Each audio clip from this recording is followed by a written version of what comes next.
All right, Pi Network pioneers, today we're diving into one of the most critical turning points in the Pi Network journey, the KYC deadline. That's right, it's here, and it could mean everything for the Pi you've worked so hard to earn. Imagine this, all those taps, all those hours mining Pi potentially gone if KYC isn't completed by the deadline. But why is this such a big deal? Why is this deadline so crucial for each of us in the Pi community? We'll break down everything you need to know about what KYC really means, how it impacts the Pi network, and what might happen to all that unverified Pi out there. Now, let me know. Have you completed your KYC? Drop your answer in the comments below. And if you haven't caught up on the latest Pi network developments, be sure to check out my previous videos. Link in the description. Also, while you're down there, type Pi Network to the moon, and add your country's name so we know where you're joining us from. And of course, if you love these updates and want to see more, don't forget to hit that like button, share, and subscribe to keep the Pi community growing strong. Quick reminder though, this video is for entertainment only and is not investment advice of any kind. With that, let's dive in and get started on this must-know update. Now, why all the fuss about KYC? After all, you've been mining Pi just fine so far, right? Well, KYC, or Know Your Customer, is a key process in the financial world. It's how companies and networks make sure their users are real people, not bots or fake accounts.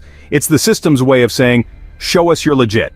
For Pi Network, KYC is crucial for creating an honest and transparent community. Pi's vision is a decentralized digital currency with value, and for that value to grow, the network needs to be filled with verified, trustworthy individuals.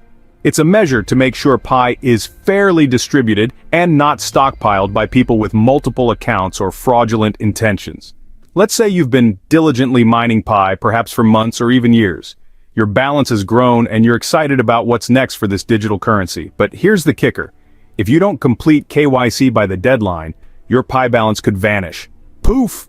Gone.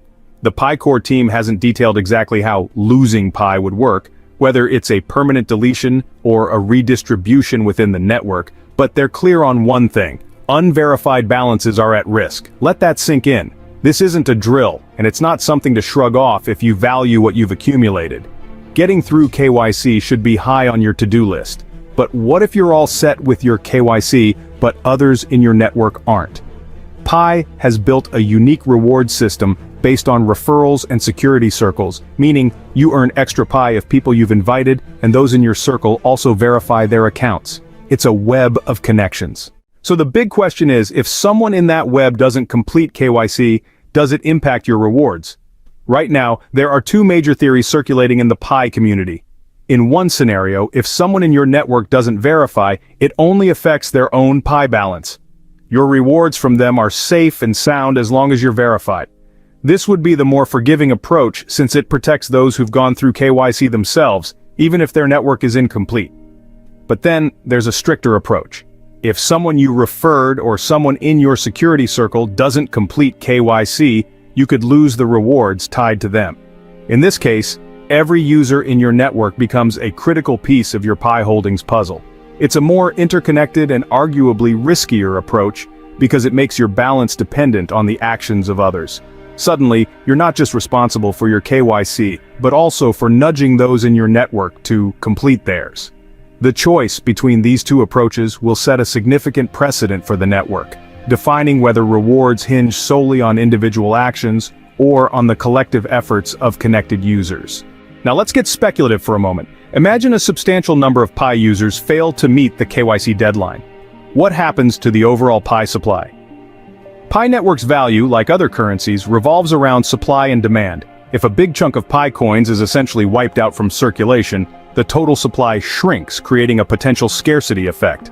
In economics, a lower supply paired with steady or rising demand typically pushes value higher.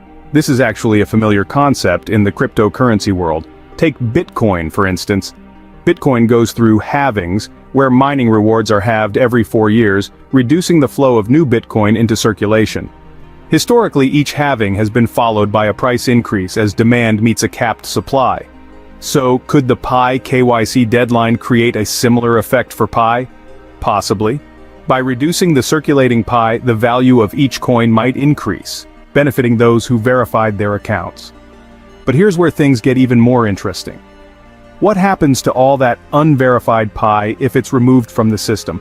This opens up several possibilities. One option is a burn, where all forfeited Pi is permanently deleted from the network, similar to throwing those coins into a digital bonfire. This would cut down the total supply even further, potentially boosting the value of Pi for verified users. It's dramatic and final, but burning is a common method in the crypto world to manage supply. Another option?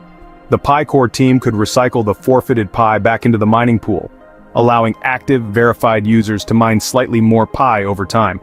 It's like an incentive for those who've stayed committed and completed KYC, rewarding them with a bit more Pi as a result. This option is more community-focused, supporting active users by letting them benefit directly from the forfeited Pi.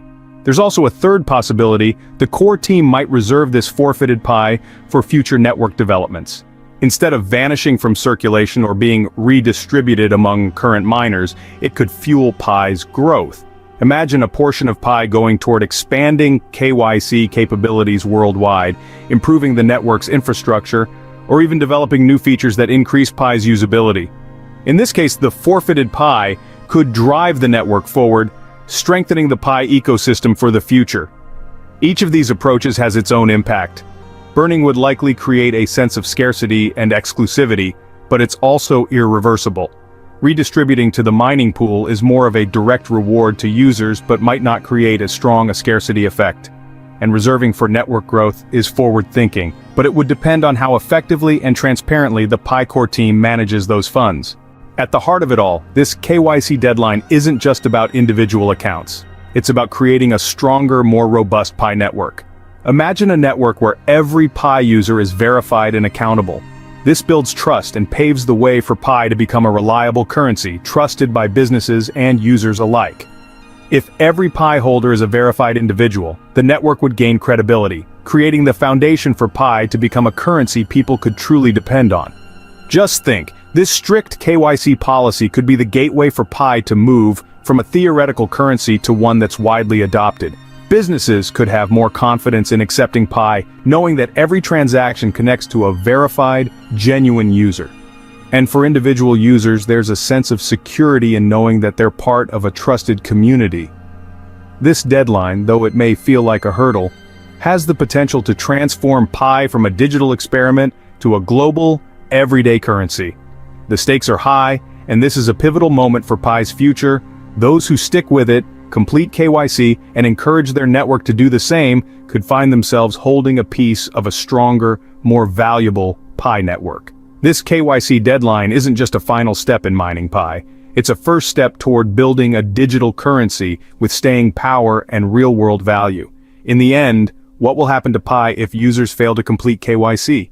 We don't have all the answers yet, but one thing's for sure. This moment marks a defining chapter for Pi Network with lasting implications for everyone involved. Alright, Pi Network pioneers, today we've covered the all-important KYC deadline and why it's such a crucial step for the future of Pi. Completing KYC isn't just about verifying your own account, it's a safeguard for your Pi balance, and a step toward making Pi a trustworthy, valuable digital currency. We explored the potential consequences if this deadline is missed, from losing unverified Pi balances to the impact on the overall Pi supply, and how all of this could influence Pi's future value. If you enjoyed this deep dive, don't forget to like, share, and subscribe to show your support and help us keep bringing you the latest updates on Pi Network.